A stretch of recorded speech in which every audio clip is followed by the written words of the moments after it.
ግን ለሚለው አፍራሽ ቃል የሚጠቀመው በዕብራይስጥ ዩ ነው። አንዳንድ የእንግሊዝኛ ትርጉሞች አያካትቱትም በት የሚለውን። ለምሳሌ ያንግ ሊተራሊ ትራንስሌሽን ከዕብራይስጥ የተረጎመው ላይ ኤንድ ማይ ኮቨናንት አይ ስታብሊሽ ዊዝ ይስሐቅ ይላል እንጂ በት የሚል ነገር የለውም። ስለዚህ እዚህ ጋር አሁን ኤት ነው። ኤት ደግሞ ማለት ደግሞ በት ማለት አይደለም ራሱ ኤት ማለት። ለምሳሌ ዘፍጥረት አንዳንድ ላይ ነው በረሺት ባራ ኤሎሂም ኤታ ሸማኢም ወኤታ አሬስ ይላል። ኤት የሚለው ቃል ዘ በሚል ነው የመጣው። ዴፊኒት አርቲክል ነው። በት ለማለት ቢሆን ኖሮ ዩ ነው። ስለዚህ 21 ላይ ይኸውና አሁን ምን ይላል መሰለህ? አሁን በት የሚለውን ነገር አውጥተህ እስቲ አንብበው 21ን 17 21 እሺ ቃል ኪዳኔ በሚመጣው ዓመት በዚሁ ጊዜ ሳራ ከምትወልድልህ ከይስሐቅ ጋር አቆማለሁ ይላል። አሁን እኔ እሱ ጋር ስለዚህ አሁን በአመቱ አሁን ይኸውልህ ሀቢቢ ልክ በአመቱ ከይስሐቅ ጋር የገባውን ያቆመውን ቃል ኪዳን ንገረኝ ምን እንደሆነ። ከይስሐቅ ጋር እንደነገርኩ ሚሽን ነው አይደል? አብርሃም ተጠርቷል አይደለም?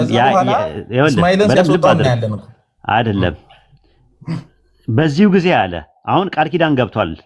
የመጀመሪያው ቃል ኪዳን ገብቷል። ያ ቃል ኪዳን ምንድነው? የመገረዝ ኪዳን ነው።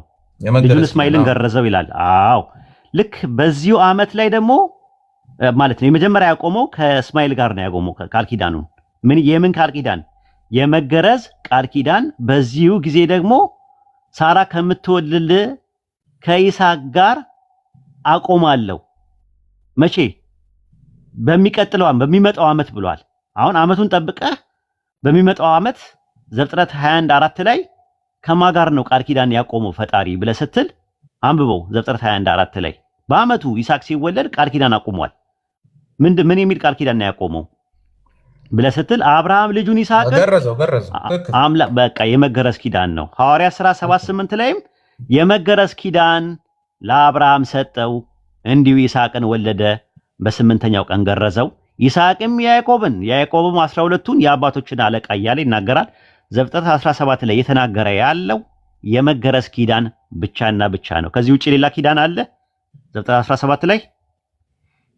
አይ የመገረዝ ኪዳን ሰጥቷቸዋል። አይ አሁን እኮ እያልኩ ያለሁት ምንድነው መሰለህ ኮንሰፕቴን አንድ እንድትረዳው። አብርሃም እግዚአብሔርን ጠራው።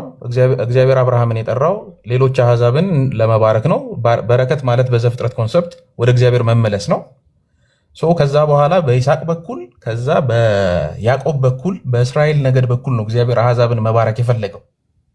እሱን ደግሞ የምታየው ኢንታየር ኦልድ ቴስታመንት ስታይ የእስማኤልን ታሪክ እዛ ውስጥ አታገኝም። ኢንደ ሂስትሪም እግዚአብሔር አስነስቶ ነብይ ምናምን ሲመራቸው ምናምን አታይም። ምንድነው መሰለህ የእስማኤል ዘርን እንደተባረከ ታውቃለህ። ተባርከዋል። የእስማኤል ዘር ታላቅ ሕዝብ አደርገዋለሁ ምናምን ብለዋል አይደለ? ታላቅ ሕዝብ አደርገዋለሁ ምናምን ብለዋል። ታላቅ ሕዝብ ነበረ። ከዛ በኋላ ያንን መስመር ተከትለው ነው ረሱል ሰለላሁ ዐለይሂ ወሰለም ከዛ ቤተሰብ ውስጥ የመጡት ማለት ነው። እና ቃል ኪዳን እንደገባላቸው ቁርአን ሱረቱ በቀራ ምዕራፍ 2 ቁጥር 121 ላይ ይናገራል። አላህ በዛ መስመር ውስጥ ማለት ነው። ወይዴ ግን ስለ ኢሌክሽን ካየን ከአብርሃም ቤት ራሱ ሁለት እየሆኑ አንደኛው ኢሌክት ሲደረገ እኔ ኢሌክሽን ስለ ስፔሻል ስለሆነ ይስሐቅ ነው እያልኩ አይደለም። ፎርሚሽን ግን ኢሌክት የተደረገው ይስሐቅ ነው። ኢቭን ከይስሐቅ ልጆች እንኳን ከኤሳውና ከያዕቆብ የተመረጠው ያዕቆብ ነው። ፎር ዘ ፐርፐዝ ኦፍ ሚሽን ነው፣ ለአገልግሎት ነው። ኦኬ እንደዛ ከሆነ ዕንባቆም 3:3ን እንዴት ታየዋለህ? ዕንባቆም ቅዱሱ ከፋራን ተራራ ይመጣል የሚለው እንዴት ታየዋለህ? ዕንባቆም 3 ላይ ቅዱሱ ከፋራን ተራራ ይመጣል የሚለውን ስንት ላይ? 3 ስንት? ዕንባቆም 3:3 ላይ 3:3 ላይ የነብዩ የዕንባቆም ጸሎት አቤቱ ዝናህን ሰምቼ ፈራሁ፣ አቤቱ በዓመታት መካከል ስራ በመካከል እግዚአብሔር ከቴማን ቅዱሱም ከፋራን ተራራ ይመጣል፣ ክብሩ ሰማያትን ከድኗል። እግዚአብሔር ይመጣል ነው የሚለው አይደል? አይደለም ያቮ ይላል ራሱ ይመጣሉ ነው የሚለው የዕብራይስጡ አንደኛ ነገር። ሁለተኛ ነገር የሚል ነገር ኮምፕሌቲቭ ኮንጃክሽን ይጠቀማል። ቅዱስ ከሚለው ቃል ብሎ ነው የሚለው የሚል ነገር አለ መነሻ ቀጥያ ላይ።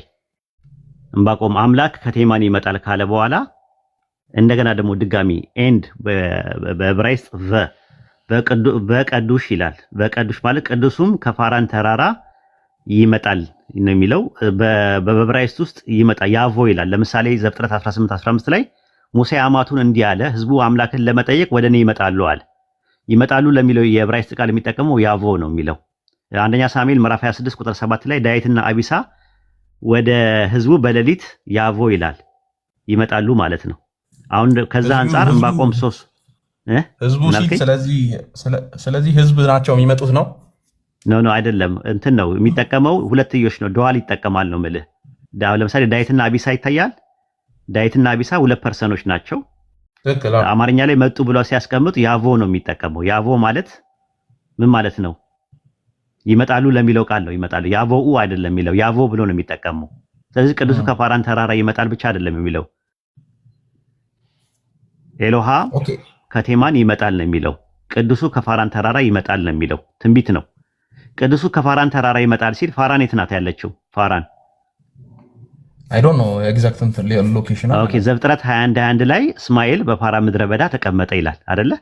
በፋራን ምድረ በዳ ተቀመጠ ይላል። ያው አረብ ሀገር ውስጥ ነው ያለው የእስማኤል ነው። ከዛ ደግሞ ይመጣል፣ ቅዱሱ ይመጣል አለ። ቅዱስ የሚባለው በባይብል ውስጥ እነማን ናቸው ቅዱስ እየተባሉ የሚጠሩት ብለህ ስትል ሁለተኛ ነገሥት ምዕራፍ 4 ቁጥር 9 ላይ ለምሳሌ ለባሏም ይህ በእኛ ዘንድ ሁልጊዜ የሚያልፈው ቅዱሱ የአምላክ ሰው እንደሆነ አውቃለሁ አለች። ስለ ኤልሳ ኤልሳ ነብይ ነው እንደምትመለከተው፣ ነገር ግን ቅዱስ ተብሏል እዚህ ጋር። ምን ትላለህ በዚህ ዙሪያ ላይ?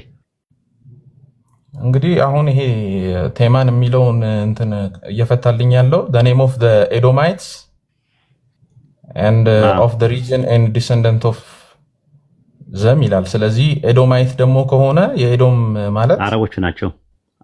ኤዶማውያን አረቦች ናቸው። ከማህሌት ጋር የተደባለቁት ማለት ነው። አይተው ከሆነ ኤዶም የተባለው ኤሳው ነው። ኤሳው ደግሞ ከአረቦች ጋር ተደባልቆ አሁን ያለው አረብ ነው ራሱ ኖርማሊ ማለት ነው። የእንትን ላይ ስትመለከተው የወንድማማቾች ናቸው አይደለ?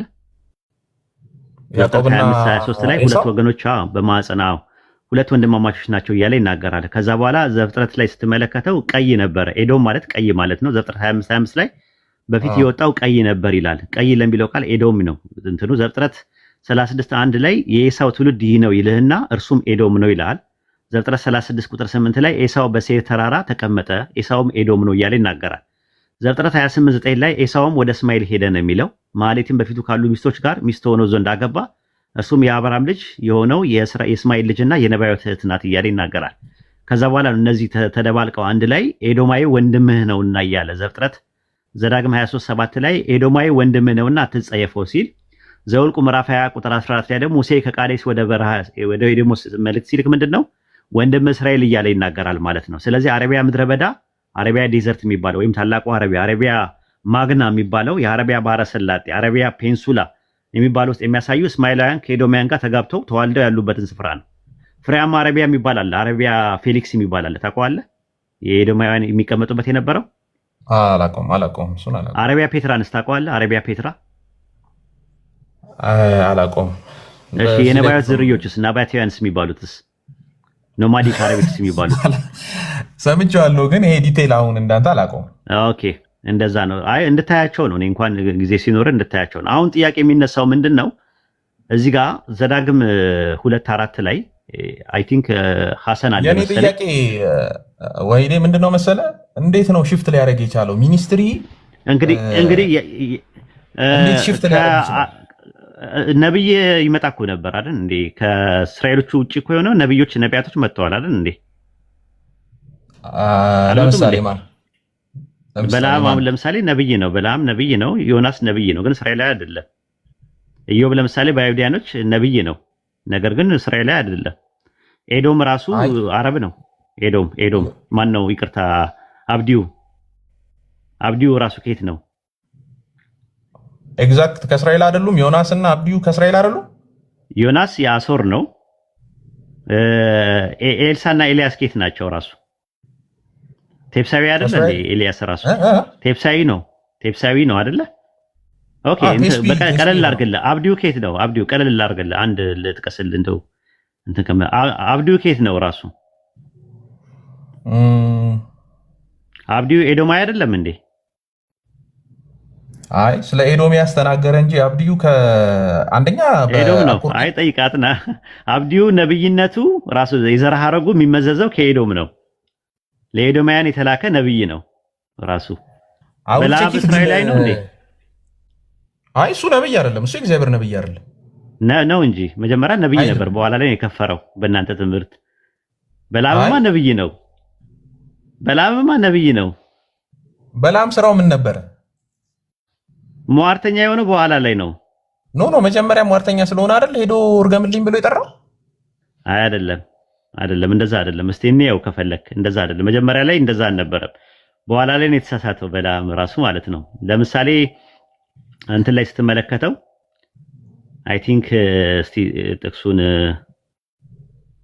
ጥቅሱን እንየው። በለዓም እንትን ነበረ። ኡስታዝ ሰላም አለይኩም ወራህመቱላሂ ወበረካቱ። ወአለይኩም ሰላም ወራህመቱላሂ ወበረካቱ። እንዴት ነህ? ጥቅስ ሰላም ነኝ። በቪዲዮ መከፈት ካስፈለገ ከፍታለሁ ኡስታዝ ንገረኝ። አዎ ዘኍልቍ 23:16 ላይ ያውጣለት። ዘኍልቍ 23:16 ላይ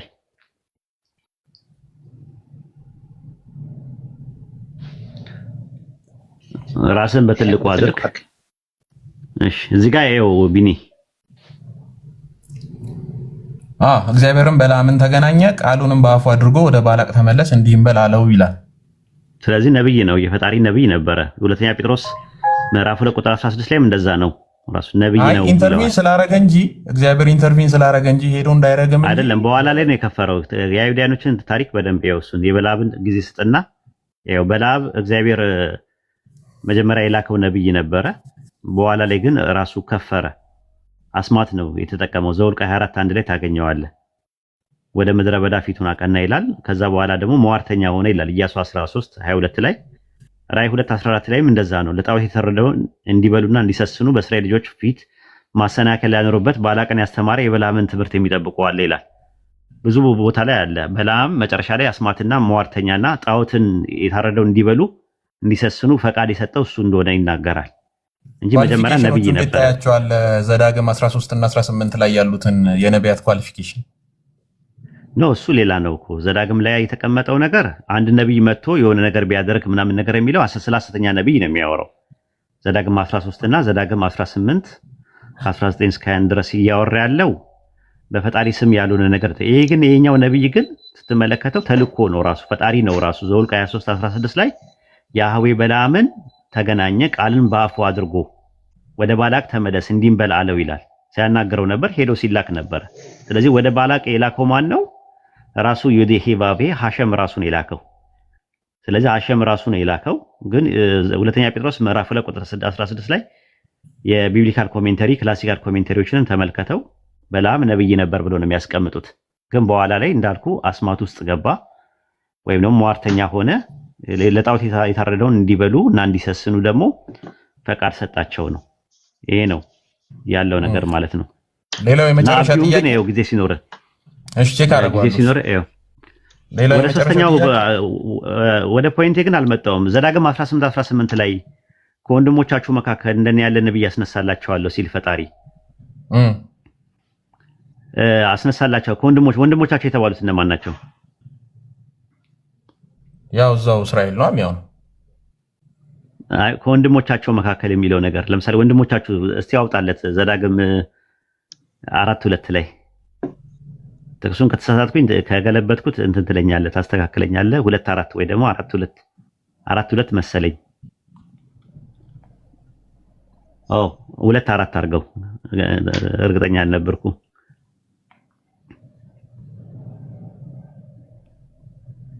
2:4 ላይ አየው። እዚህ ጋር በሴር ላይ በተቀመጡ በወንድሞቻቸው በኤሳው ልጆች ሀገር ታልፋላችሁ ይላል። ወንድሞቻችሁ የሚለው ማንን ነው? ስለ እስራኤሎች እዚህ ጋር ኮንቴክስቱ ኤዶም ነው ወይም ኤሳውን። ኦኬ እዛ ጋር ዘዳግም 18:18 ላይ ከወንድሞቻችሁ መካከል እንዳንተ ያለ ነብይ ያስነሳላችኋለሁ ይላል አይደል? አሞንግ እስራኤል ነው እዚህ ጋርማ ሲሆን ለምን አሞንግ እስራኤል አልከው? አንደኛ ዲቫይድ ያደርገዋል ከ11 ጀምሮ ኤሳው እግዚአብሔርን እንደሚያመልክ መጽሐፍ ቅዱስ ያስተምራል። ሐዋርያት ሥራ 7:36 ላይ ያወጣለት አንዴ።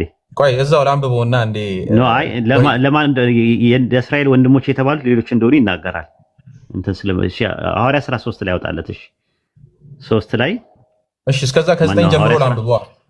አንብቦች 18 አምላክ እግዚአብሔር ወደሚሰጥ ምድር በገባህ ጊዜ እነዛ አሕዛብ የሚያደርጉትን እርኩሰት ታደርግ ዘንድ አትማር። ወንድ ልጁን ሴት ልጁን በእሳት የሚያሳልፍ ሟርተኛ፣ ሞራ ገላጭም፣ አስማተኛም፣ መተተኛም፣ በድግምት የሚጠነቁልም፣ መናፍስትን የሚጠራ ጠንቋይም፣ ሙታን ሳቢም በአንተ ዘንድ አይገኝ እያለ ወደታች ይወርድና እንደ ሌሎቹ አሕዛብ አታርግ ወይም ሞራ ገላጮችን አትከተል ይልና አምላክ እግዚአብሔር በኮሬብ ስብሰባ ተደርጎ በነበረበት ቀን እንዳልሞት አምላኬን የእግዚአብሔርን ድምፅ ደግሞ አልስማ፣ ይህችን ታላቅ እሳት ደግሞ አሊ ብለህ እንደለመንከ ሁሉ አምላክ እግዚአብሔር ከአንተ መካከል ከወንድሞች እንደኔ ያለ ነቢይ ያስነሳልሃል፣ እርሱን ታደምጣለህ እያለ ነው የሚነግረው። ቤቢ አንተ ወደ ሰፊ ነህ። በጣም እርግጠኛ ሆኜ የጥናት ሰው ስለሆንክ ከአንተ መካከል የሚለውን ረሱል ሰለላሁ ዐለይሂ ወሰለም ከመጡ ከ200 ዓመት በኋላ ማሶሬቶች አይሁዶች ናቸው የጨመሩት። ግሪክ ሰብትጀንት ላይ አታገኙም ከአንተ መካከል የሚለውን። እሱ ብቻ አይደለም ለምስክርነት ምነግርህ የሙት በዓት ጥቅል ላይ ራሱ ከአንተ መካከል የሚለው ነገር የለም። ኢቭን እንኳን የአዲስ ኪዳን ጸሐፊዎች ሲጠቅሱ ከአንተ መካከል የሚል ነገር አልጨመሩም። ለማን እንደሆነ ይኸው ሐዋርያት ሥራ 7:30 ወይኔ ያንተን ሎጂክ ብትከተል ራሱ ያንተን ሎጂክ ራሱ ነገር ነው። አሁን ሊመታ ነው እኮ ከዛ በኋላ ደግሞ እንመጣለን እኮ። እኔ እኮ አልጨረስኩም። አሁን ሐሳብ ነው የምሰጥህ። ከፈለክ ለኢየሱስ አድርገው ችግር የለውም። ግን ሐሳብ ነው የምሰጥህ። ከአንተ መካከል የሚለውን ኢቭን ብናወጣው አውጣውና ከዛ በኋላ ይኸውልህ 37 ላይ ይኸውልህ ከእንትን የጠቀሰው ጥቅስ አለ። ቆይ ተረጋግተህ ታየዋለህ ቤቢዬ። 37 ላይ ሐዋርያት ሥራ 7:37 ላይ እስጢፋኖስ ዘዳግም 18:16 ላይ አሁን ያነበብከውን ጥቅስ ይጠቅሳል። ምን ብሎ ሲጠቅስ ይኸው ምን አለ ሲጠቅስ ማለት ነው። አየው እዚህ ጋር ይህ ሰው አለ ሙሴ ማለት ነው። ከላይ ጀምረ ይኸው ይህ ሰው እያለ የሚያወራው ስለ ሙሴ። ይህ ሰው ለእስራኤል ልጆች አለ እግዚአብሔር ከወንድሞቻችሁ እንደኔ ያለ ነቢይ ያስነሳላችኋል። እንዳንተ ያለ ነቢይ ያስነሳልሃል የሚል አይደለም ያለው፣ ፕሉራል ነው ራሱ የዕብራይስጡ። ነገር ግን ከአንተ መካከልም የሚል የለም። ከአንተ መካከል የሚለው ማሶሬት ላይ የተጨመረ ነው። እግዚአብሔር ከወንድሞቻችሁ እንደኔ ያለ ነቢይ ያስነሳላችኋል፣ እርሱን ስሙት ያለው ሙሴ ነው አለ። ሙሴ ለማን ነው ከወንድሞቻችሁ ብሎ ያለው? ለእስራኤል ልጆች። ለማን ያለው? ለእስራኤል ልጆች ወንድሞቻቸው እነማን ናቸው? ዘዳግም 2:4 ላይ ቅድም ባነበበው ነው ጥቅስ ላይ። እሺ አሁን ይሄን ኮንቴክስት ወስደህ ኢየሱስን ፕሩፍ ለማድረግ የወሰደውን ወስደህ አላደረገም። ወላሂ አላደረገም። እዚህ ጋር እስጢፋኖስ አላደረገም። ሙሴ እንደዚህ ያለ ነው እንጂ የሚለው ይሄ ጥቅስ ለኢየሱስ ነው የሚሰራው አላለም። ሐዋርያት ሥራ 7 ላይ ከዛ በኋላ ያስነሳላቸው ማንን ነው? እሱን ነው እኮ የምልህ እኮ አሁን እንሄዳለን። እሱን አሁን በአይሁዳውያኖች አጠባበቅ ምናምን እንሄዳለን። ግን መጀመሪያ ሐዋርያት ሥራ ምዕራፍ 7 ላይ እስጢፋኖስ ይሄን ነገር ሲጠቅስ ስለ ሙሴ እያወራ ነው ኮንቴክስቱ እንጂ እከሌ ብሎ አልነገረም። ግን እንድታየው የፈለኩት ምንድነው ይህ ሰው አለ ሙሴ ለእስራኤል ልጆች እግዚአብሔር ከወንድሞቻችሁ መካከል እንደኔ ያለ ነብይ ያስነሳላቸዋል አለ። ዘዳግም 2:4 ላይ ለእስራኤል ልጆች ወንድሞቻቸው ተብሎ የተባሉት አረቦቹን ነው እየተባለ ያለው። እንደኔ ያለ ነብይ ያስነሳላቸዋል ነው። ከአንተ መካከል ግን የሚል የለም። ከአንተ መካከል የሚለው ካለ እኔ ፊሽካው ተነፋ። ዘዳግም 18:18 ላይ ያለው ጥቅስ ለረሱል ሰለላሁ ዐለይሂ ወሰለም አልጠቀምም እኔ። ለምን? ከአንተ መካከል የሚለው ማሶሬት ላይ ሆን ተብሎ ወላሂ የተጨመረ ነው። ግሪክ ሰብትጀንት ላይ አታገኙትም። ኢቭን ሰማሪያ የሚባለው ትርጉም ላይ አታገኙትም። ኢቭን የሙት ባር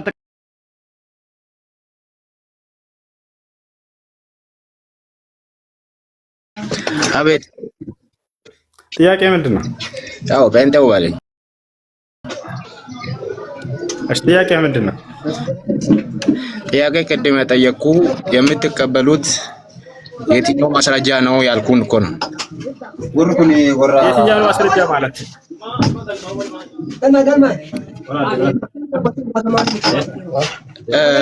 ያንና እዛ በቦታ ፕሪሚቲቭ የሆነ ማስረጃ ነው ወይስ ሌላ ነው የሚለው ነው? ከአምላካችን ዘንድ የሆነ ማንኛውንም ማስረጃ እንቀበላለን። የዓይን እማኝ የሚባለው እዚህ ምድር ላይ ሰዎች ትክክል የሆነ ስህተት ሊሆን ያን እንዳውም እንደ ማስረጃ ልትይዝ አይገባም። ከአምላክ ዘንድ የመጣን ቃል ነው እኛ የምንከተለው። ኢተቢዑ ማ ኡንዚለ ኢለይኩም ሚን ረቢኩም ይላል አላህ። ከእኔ ከጌታችሁ ዘንድ የተወረደላችሁን ተከተሉ።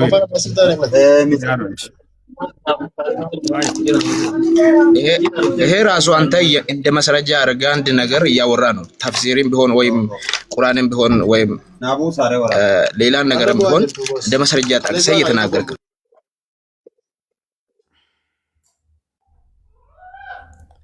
እሺ ሚዩት አድርገሃል። ኢዮስያስ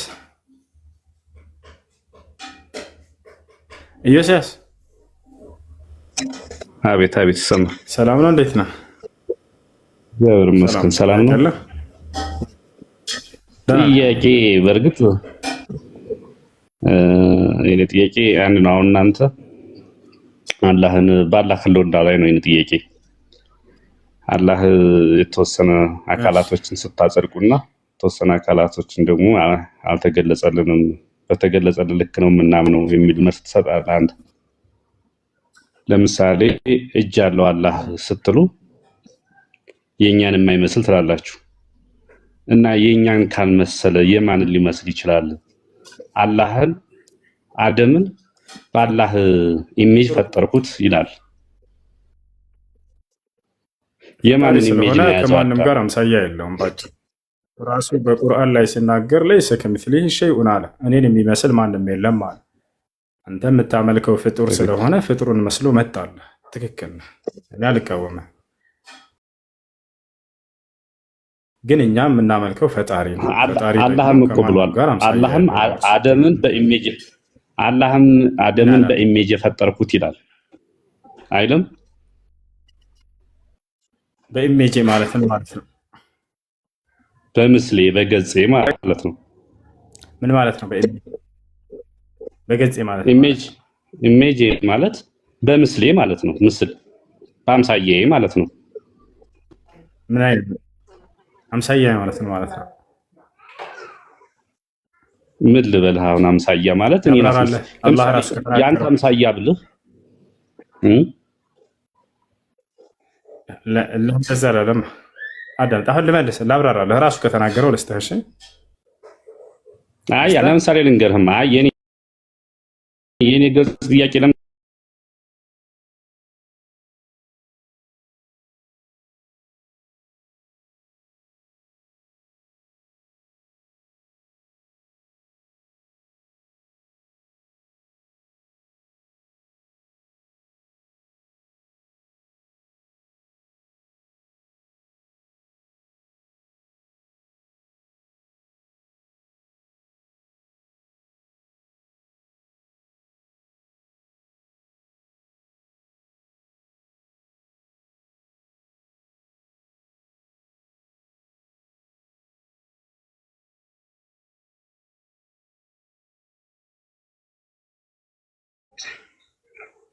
አላት። ያንተን ወገብ ይመስላል ያ ወገብ፣ የምድር ወገብ። አንተም ወገብ አለ። ያንተን ወገብ ይመስላል የምድር ወገብ። ይሄ የአላህ እጅ እኮ አደምን የፈጠረበት እጅ ነው። በሁለት እጆች የፈጠርኩት ይላል ነው እኮ ቁርአን ላይ ጠይቁ። ታውቃላችሁ አደምን በሁለት እጆች ሙሉ የሰውነት አካል አላህ ላይ ለምን እንደሚፈልጉ ታውቃላችሁ? ልክ እንደነሱ አምላክ ሰው አድርገው አስበውት ነው። ከዛ የሰውን ሙሉ አካል ይጠይቋቸዋል። አላህ እጅ አለኝ ስላለ ስለዚህ ሙሉ የሰውነት አካል ሊኖረው ይገባልና ጭንቅላትም ሊኖረው ይገባል ብለው ጨርሰዋል። ኖ እንደዛ አይደለም። ሙሉ የሰውን አካል ይጠይቋል። አንዴ ሜት አድርግ እንጂ እንደዛ አይደለም ያልኩት። ያለው አንተ ጋር ያለው አንተ ጋር ነው። ኢዮስያስ አንተ ለምሳሌ ሰው ነው። አንተ ለምሳሌ ሰው ነው የምታመልከው አይደል? ኢዮስያስ ትክክል ነው። ሰው ነው የምታመልከው። ሰው ነው የምታመልከው። እኛ ደግሞ ፈጣሪ ነው የማመልከው። አይ አይደለም። አሁን ወደ ማንቋሸሽ አንግባ። ወደ ማንቋሸሽ ሳይሆን ሰው ነው የምታመልከው የሚለው ማንቋሸሽ ሳይሆን እውነታ ነው። አንድ ጊዜ ላሳይ ከይቅርታ ጋር እሱን እኮ እኛ በማስረጃ ተሳይኛል። ፍጹም ሰው ፍጹም አምላክ የሆነ እንደምናመልክ እናውቃለን። ወደኛ ልትገባ የኔ ጥያቄ ሲከብድህ ነው ወደዛ ሰው አላመልክም ስላልክ እኮ ነው። ኢዮስያስ አንድ ጊዜ ላሳየህ እንጂ ምን ችግር አለው? እነሆ ትጸንሻለሽ፣ ወንድ ልጅንም ትወልጃለሽ፣ ስሙንም ኢየሱስ ትይዋለሽ። እሱን አምናለሁ። እሺ ተረጋጋኝ፣ ታራቀስ በል እንጂ በፈጣሪ ስም አንድ ረጋ በል እንጂ ታራቀስ በል። ዮሐንስ ሉቃስ ወንጌል ምዕራፍ 1 ቁጥር 31 ጥያቄ ነው መልስልኝ። አሁን እኔ ላይ ለምን ትሄዳለህ? የኔን ጥያቄ ሎጂካሊ መልስልኝ። ጥያቄ መልስልኝ። መልስ ፈልገህ አይደለም፣ መልስ አይፈልግም። እኔ ሰው አላመልክም ማለት ሰው ነው የምታመልከው ብዬ ልክ ላወጣ ስል እንደገና በቃ አታውጣብኝ። እኔ በቃ ለውይይት ቦታ ነው እኮ። እሺ ዘሚካኤል ጠይቅሽ። እሺ ሰላም ነክ እንዴ? በመጀመሪያ ሞዴሬተር ካላችሁ እንዳታወርዱኝ። በቀደም እያወራክ አውርደውኛል ሁለቴ። እሺ ጥያቄ። አቤት ጥያቄ ጠይቃ። ጠይቅ። እሺ ጥያቄ። እሺ ከጅምሩ እሺ አሁን ከተነሳው ጥያቄ አንፃር ነው እና አላህ አካል አለው ወይም አካል ሳይሆን ዛት አለው ብላችሁ ታምናላችሁ? እንደ እስልምና አስተምሮ እንደናንተ አስተምሮ ነው። ያው እስልምና ሙሉ ባያጠቃልልም ዛት የምንላቸው አሁን በዛቱ ነው የምትሉት መሰለኝ። ከአርሽ በላይ ነው ስትሉ በዛቱ ነው የምትሉት። አላህ ዛት አለው ብሎ ያስተማረው ማን ነው? አይ በዛቱ አይ ተሳስቼ ነው። በዛቱ ከአርሽ በላይ ነው ብላችሁ ነው የምታምኑታ? ዛት የሚለው ማን ያስተማረው? አይ አንተ ስትናገር ነው። ከዚህ በፊት ጠይቅ በዛቱ ከአርሽ በላይ ነው ስላልከኝ ነው። የቱ ጋር ነው ያልኩት? የሆነ ጊዜ ስጠይቅ ከአላህ ከአርሽ በላይ በምኑ ነው ስለ በዛቱ ብለኸኛል። ተው በቃ በጣም ዝም ብለህ አውራሽ። ጥያቄ ከተሳሳትኩኝም ታርመኛለህና እጆች አሉት እግር አለው እና ባት አለውና ባቱ ይመለካል። የሰውነትን አካል ቁርጥ አድርገን ወይንም የሆነን ነገር አካል ቁርጥ አድርገን እናመልካለን ወይ ብለን የምንጠይቃችሁ እኛ ነን። ምክንያቱም አንተ የሰውነት ክፍሎችን ለያይተህ ስለምታመልክ። እኛ ጋር ግን ማን ይመለካል ከተባለ ልመልስልህ። ሜት አድርገው አንድ ጊዜ ይረብሻል። ሜት አድርገው አንድ ይረብሻል። አሁን እኛ ጋር ምንድነው የሚመለከው ከተባለ አምላክ አላህ ሱብሓነሁ ወተዓላ ነው። እነዚህን ስለ ራሱ የተናገራቸውን አደምን በእጆች የፈጠርኩት ሲል እጃለሁ፣ አውጃለሁ። መለኮታዊ የሆነ ከፍጥረታት ጋር የማይመሳሰል እጃለሁ። ግን ያን ክፍል አድርጌ ታመልካለሁ እጅን ተብሎ ከኛ ጋር አይጠየቅም። አላህን ነው የምናመልከው። ይሄ ጥያቄ የሚጠይቀው ማን ላይ ነው ከተባለ ያን ገንጥል አድርገው አንዱን የሰውነት አካል ወይንም አንዱን የመለኮት ክፍል ገንጥለው አምላክ ነው ብለው የሚያምኑ ሰዎች ናቸው የሚጠየቁት። አንተ ለምሳሌ አምላክን በሶስት ከፍለሃል። መንፈሱ አምላክ ነው ብለህ ወስደሃል። ቃሉም አምላክ ነው ብለህ ወስደሃል። አየህ፣ እኔ ግን ቃሉን አላህን ወስጄ እሱ አምላክ ነው፣ መንፈሱ አምላክ ነው፣ እጁ አምላክ ነው፣ እግሩ አምላክ ነው እያልኩኝ ከፋፍዬ መሄድ ስላልሆንኩኝ እኔ እሱን ሳልሆን የምጠይቀው አንተ ነህ። ለዚያ ነው ባለፈው ብልቱን ታመልከዋለህ አታመልከውም ብዬ የጠየቅኩት እኔ። ምክንያቱም እያንዳንዱን የሰውነት ክፍል እየቸበቸብኩኝ መጠየቅ እችላለሁ። ለምን ከተባለ እየቸበቸብክ ከፋፍለህ ሶስት ስላደረግከው አምላክህን ማለት ነው። እኔ ግን አላህን ቃሉን ለብቻው ወስጄ ቃሉ አምላክ ነው እርሱም አምላክ ነው አልልም። ላ ቃሉ አለው ወይ አላህ ቃል አው ቃል አለው። ያ ቃል ግን ገንጥያ አምላክ ነው ማለት እችላለሁ? ላ አልችልም። የአምላክ ቃል ነው የምለው እንጂ ራሱ አምላክ ነው ማለት አልችልም። ክርስትና ላይ ያወራቸው ነገሮች በእርግጥ ትክክል ያልሆኑ ነገሮች ናቸው። አንተ እንደምታምነው አይደለም የሚታመነው፣ እሱን እናወራለን። ግን አሁን እንደ እስልምና አንተ የምታመልከው ለምሳሌ አላህን ስታመልከው እሺ ትክክል ነህ።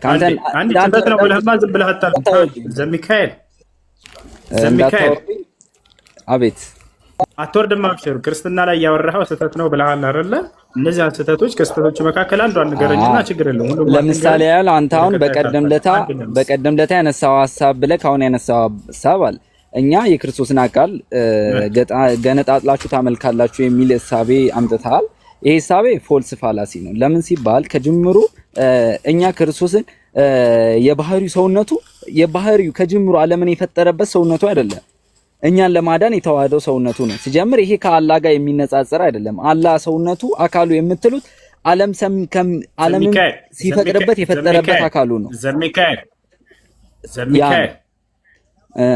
አቤት ራስ አምላክን ታደገውና ወደ አላህ መጥተህ ደግሞ ትጠይቀኛለህ። ችግር የለውም። አሁን አስረዳ። ባለፈው ያነሳው ስለ ክርስትና ስህተት ነው ያልከውን እስክጨርስ ዝም እያልኩ ነው። እሺ ጨርስ። አዎ እያስረዳውክ ነው። እና የክርስቶስ አካል ስግው ቃል ያንን መለኮት አንዱን አምላክ ዮሐንስ ወንጌል ምዕራፍ 1 ቴንክ ዩ። እሺ ላምጣልክ። አይከፋፈልም መለኮት ከጅምሩ አንተ ያመጣው ሐሳብ አለ። መንፈስ ቅዱስ ለብቻው አምላክ አይባልም፣ ወልድ ለብቻ አምላክ አይባልም። አምላክ የምንለው አንዱ እግዚአብሔር ነው። ሶስቱም እግዚአብሔር ራሱን የገለጠበት መንገድ ነው። እሺ አንዴ ስንት አምላክ አለ? አንድ አምላክ ነው ያለው አይደለ? ምን አልከኝ? አንድ አምላክ ነው ያለው አይደለ? በክርስትና አንድ አምላክ ነው ያለው። መለኮት አንድ ስለሆነ ነው። የዛ ያንዱ አምላክ ቃሉም አምላክ ነው አይደለ? ቃሉም አምላክ ነው። ቃሉም አምላክ መለኮቱ አይከፈልም። መንፈሱም አምላክ ነው። ቃሉም አምላክ ነው። አካሉ ስለሆነ አምላክ ናቸው። መንፈሱም አምላክ ነው። እሺ እጁም አምላክ ነው። ምን አልከኝ? እጁም አምላክ ነው። እጁ ስትል አልገባኝም። የስላሴዎች እጅ አላቸው አይደለ? እጁ ስትል አይ በቃ አሁን ያመጣው ሐሳብ መንፈስ ቅዱስ ለብቻው አምላክ ነው ምናምን ብለህ ነጣጥለህ ነው የምታመልከው አልከኝ። ግን እንደዛ አይደለም። የስላሴዎች እጅ ሚካኤል አምላክ ነው አይደል? ቆይ እንገባለን ወደዛ። ቆይ አንዴ እስልምናው ላይ እንጨርስ። ቆይ ክርስትናው ላይ እንገባለን። ችግር የለም። እሺ አንተ ስህተት አይደለም ብዬ ልለፈልህ። የስላሴዎች እጅ ይመለካል አይመለክም? ዘሚካኤል እኔ አንድ እግዚአብሔር ስላሴን ነው ማመልከው ወንድሜ ሁሱ፣ ስላሴን ነው ማመልከው። ስላሴ ጾታም የላቸውም ምንም። ስላሴ ጾታም የለውም። ልንገርህ እዚች ጋር ማየት ያለብህ ነገር ማለት ነው። እጅ አላቸው የላቸውም? ስላሴ የአምላክ ባህሪ አይመረመርማ። እንደዚህ ብዬ እኔ አልወስንልህም ወንድሜ። አምላክ የማይመረመር ይሄ ያለው ብዬ አልመረምርም። አምላክ ነው ነገር ይሄ እሱን ስለማላቅ እኔ ልመልስልህ አልችልም። አንተ የምታውቀውን መልስ አልተገለጠም መጽሐፍ ቅዱስ ላይ። እጅ እንዳለው ስላሴ አልተገለጠም መጽሐፍ ቅዱስ ላይ ወይስ ተገልጧል? እሺ እጅ አለው ቃል በቃል እጅ አለው የሚል ነገር መጽሐፍ ቅዱስ ላይ ሲገለጽ ሜታፎሪካሊ አገላለጽ ነው ልታመጣው ትችላለህ። ግን ያ ሜታፎሪካሊ ነው። እግዚአብር እጅ አለው በእጆቼ ምድር መሰረትኳቸው። አይ እንደዛ ልታመጣ ስለሆነ ነው። ገብቶኛል። መቼ አወቅ? የልቤን ታውቃለህ እንዳንተ መቼ ጠየቅኩ? ስላሴ እጅ አለው የለውም? ምን አልከኝ? እሺ ስላሴ ከቅድሙ እጅ ያለው ብለን ልንመረምር አንችልም። መለኮት ነው። መለኮትን እንዴት ይሄ ነገር አለው ብለን እንደ ፍጡር ልትወስነው? ስለዚህ እጅ የለውም አይደለ ስላሴ? እኔ እሱን አላውቅም። እሺ እሱን አላውቅም። እሺ ሁሱ ተገልጧል መጽሐፍ ቅዱስ ላይ አላውቅም። እኔ አላውቅም። አሁን ተገልጧል አልተገለጠም ብዬ መመለስ አልችልም።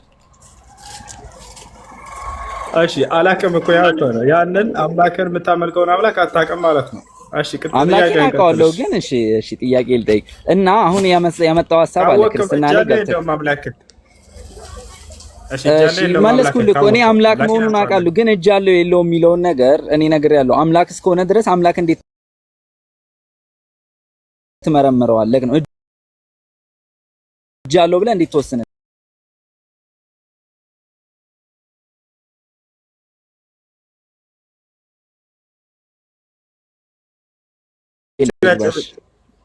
ቆይ እንግባ፣ ችግር የለውም። እሺ ተደረበ እንጂ ታዲያ እጅ እንዳለውና እንደሌለው አላውቅም ስላልክ እግዚአብሔር አምላክ መጽሐፍ ቅዱስ ላይ እግዚአብሔር በእጆቹ አጨበጨበ። ቤተክርስቲያኗ የምትፈታበት መንገድ አለ። በእኔ አትመዝን ቤተክርስቲያኗን ብራዘር፣ እንዳታወርድኝ ጥያቄ ሳልጠይቅ መጽሐፍ ቅዱስ እኮ ነው። ኦርቶዶክስ ነኝ። ቤተክርስቲያኗ የምታምነው እምነት አላት። እሱን እምነት ደግሞ ከኔ በላይ የሚያውቁት ነው። ጥያቄ ረብ አላ ስለ ቤተክርስቲያን እምነት አይደለም ጥያቄ። እግዚአብሔር እጆች እንዳሉት አላውቅም አለ ይሄ ልጅ።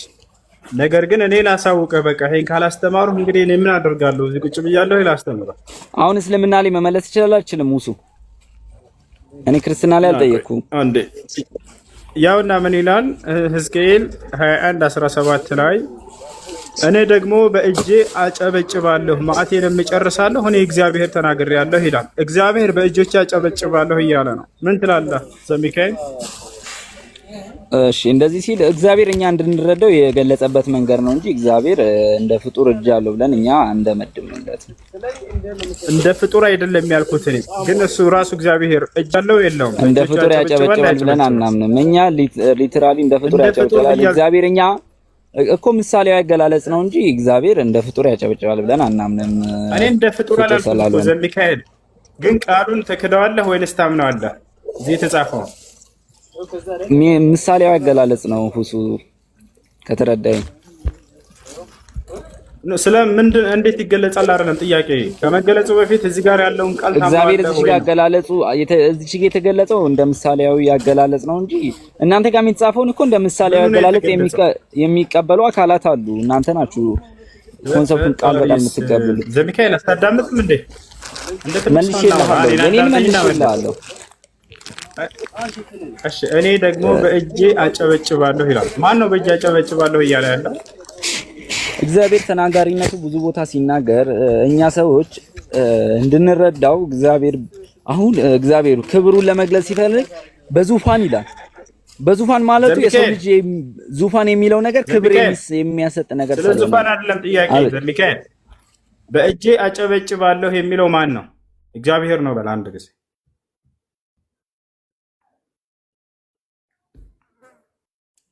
የት አታድርግ እንጂ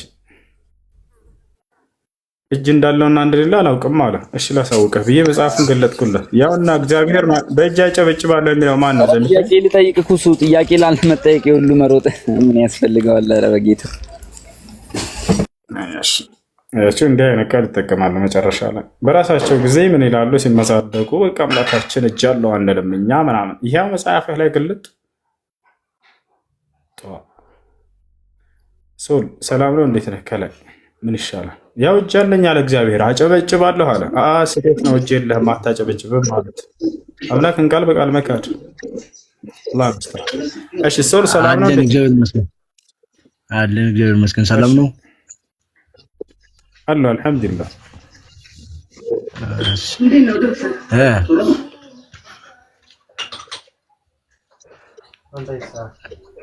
እሺ ጥያቄ ምንድን ነው? ይሰማል? ያው ጥያቄ በእንትን ታምናላችሁ? ነብያችሁ ክርስቶስ ተነስቷል አልተነሳም በሚለው ክርስቶስ አልተነሳምም አልተገረፈም በሚለው ክርስቶስ አምላካችን አላህ ይወደዋል ያከብረዋልና ጫፉን አላስነካውም። ለእነዚያ ወንበዴ ለአይሁዶች አሳልፏል ሰጠው። በጣም ይወደዋል፣ በጣም ያከብረዋል። ምን ያክል እርግጠኛ ነህ? በዛ ማስረጃ አለ? ነብይ ስላለ ብቻ ነው የምታምነው? አዎ በደንብ ነብይ ስላለ ብቻ። አንተ ነብይ ስላለ አይደል እንዲያመንከው እግዚአብሔርን ያመንከው ነብይ ስላለ አይደል? አዎ። ከዛ እሺ እንትና ሐዋርያው ጳውሎስ እንዴት ትቀጥላለህ? የሚያቀርቡ ሚዛን በጣም የሚገርመኝ ማለት ነው። ነብዩ ስላለህ ብቻ ነው ወይ? አንተ ነብይ ስላለህ እኮ ነው እግዚአብሔር አምላክ ነው ብለህ ያመንከው። እግዚአብሔር አምላክ ነው ብሎ ሙሴ ኦሪት ዘፍጥረት ላይ ባይጽፍልህ ኑሮ ነብይ ነው ሙሴ እንዴት ታምን ነበር? መልአክ መጥቶ ነግሮህ ነው? አይደለም። ነብይን አንተ ነው ያለ። ምን እሺ፣ እንደ ሰው አስቡ እንጂ ክርስቲያኖች። እሺ እኮ ትክክል ነህ እንጂ ላምን የምችለው አምላክ እኮ አለ እኮ። ይሄንን ተቀበልኩ። እሺ ቀጥል። እሺ ሐዋርያው ጳውሎስ ምን አለ? ስለ እኛ ክርስቶስ ካልተነሳ የኛ እምነት ትርጉም የለውም አለ። ትክክል። ከዛ ክርስቶስ ጳውሎስ እንደዛ ካለ በኋላ ሲሰብክ የነበረው ስለማን ነው? ስለ ክርስቶስ መነሳት ነው ወይስ አይደለም? ስለ ክርስቶስ መነሳት ይሰብካል። ማለትም ተነስቷል። በቃ ክርስቶስ ጳውሎስ እንደዛ ብሎ ሰበካ እንደተነሳ እውነት ነው። በሰዓቱ ደግሞ እንድታየውም ነግሮ ተጽፎልሃል የዮሐንስ ወንጌል ምዕራፍ 20 ላይ ለማን ለጳውሎስ በቆሮንቶስ ላይ ወደ ቆሮንቶስ አንደኛ መልእክት ወደ ቆሮንቶስ የላከው ላይ ምዕራፍ 15 ላይ ለኔም በመጨረሻ ለኔም እንደማረበው ታየኝ ብሏል። የሐዋርያ ሥራ እሺ ቀጥል እኮ የሐዋርያ ሥራ ላይ ወደ ቆሮንቶስ ሰዎች እና እሱ በሰዓቱ የነበረው ሐዋርያ እንደዛ እያለን እንዴት ነው ላናምን የምንችለው እኛ? ቢያንስ መሐመድ አሁን ስለኛ ክርስቶስ የሚያውቀው ነገር የለም። ታው ጠይቀንና ስለ ሙሐመድ ሰለላሁ ዐለይሂ ወሰለም እኛን መልስልህ። ልክ አንተ ስለ ጳውሎስ ማውራት ሙሉ መብት እንዳለህ ማለት ነው። እሺ ነብያችን ሰለላሁ ዐለይሂ ወሰለም ከማንም በላይ ክርስቶስን የሚያውቁት እርሳቸው ናቸው።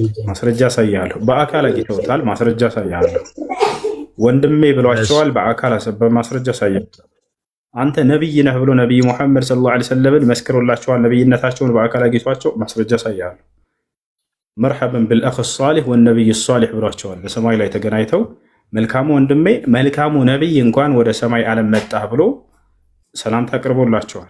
ላሳይ ማስረጃ ወጥቼ ክርስቶስን ራሱን ማለት ነው ነብዩ ሰለላሁ ዐለይሂ ወሰለም አይተውታል። አግኝተው ያው ማስረጃ ሳያለሁ ሰላም አሉ ነብዩ ሰለላሁ ዐለይሂ ወሰለም ቃል በቃል የማርያም ልጅ ክርስቶስን ኢየሱስን አይቼዋለሁ ብሎ ቃል በቃል ተናግረዋል። ያ ይህን ይመስላል እንዳጠቃላይ ነቢያችን ሰለላሁ ዐለይሂ ወሰለም ተገለጠልኝ በሆነ በብርሃን መልክ ምናምን ምናምን እንዳይመስል ራሱኑ ክርስቶስን አየሁት ነው ያሉት። ነገር ግን ጳውሎስ እንደምንለው በብርሃን መልክም በዚህ ወደ ደማስቆ ሲሄድ ተገልጦልኝ በዚያ ምናምን ክርስቶስ አናገረኝ ብሎ ነው የተናገረው። እንዳጠቃላይ ነቢያችን ሰለላሁ ዐለይሂ ወሰለም ክርስቶስን በአካል ያዩትና ያናገሩት ያገኙት እንደሆኑ ማስረጃ ሁሉ ተቀምጧል። ነገር ግን ወደ ጳውሎስ ስንመጣ ጊዜ ክርስቶስን አገኘሁበት ያለበት መንገድ እንዳለ ስህተት እንደሆነ ላስረዳ እችላለሁ። እስኪ እንዴት? እሺ መጀመሪያ ኢየሱስ ክርስቶስ በምድር ላይ ያለ ሲያስተምር 12ቱን ደቀ መዛሙርት ምን ብሏቸዋል? ከዚህ በኋላ አላቸው ማንም ሰው በዚህ ክርስቶስን አየሁት ቢላችሁ እንዳታምኑት እርሱ ሐሰተኛ ነውና ብሏቸዋል። ጳውሎስ እንዴት ተነሳ? በዚህ ክርስቶስን አየሁት ብሎ ቃል በቃል ክርስቶስ ባስጠነቀቀበት መንገድ የተነሳ ሰው ነው። ሁለተኛ ኢየሱስ ክርስቶስ ተገለጠልኝ ዘገባ ሁለት ቦታ ላይ ይገኛል። አንዴ ላቋርጥ። ያንን ለደቀ መዝሙሮቹ ያላቸው ምን ብለውት ነው? ምን ብለውት ነው ማለት? የወደፊቱን ንገረን ብለውት እኮ የወደፊቱን እስኪ ንገረን ብለውት ነው እንጂ እኮ ስለሱ አልነበረም በዛ ሰዓት እያወራችሁ ነው። በጥቅሉ ነው የነገራቸው። ማንም የወደፊቱን የሚመጣው ንገረን ሲላቸው ያኔ ነው የነገራቸው። የወደፊቱ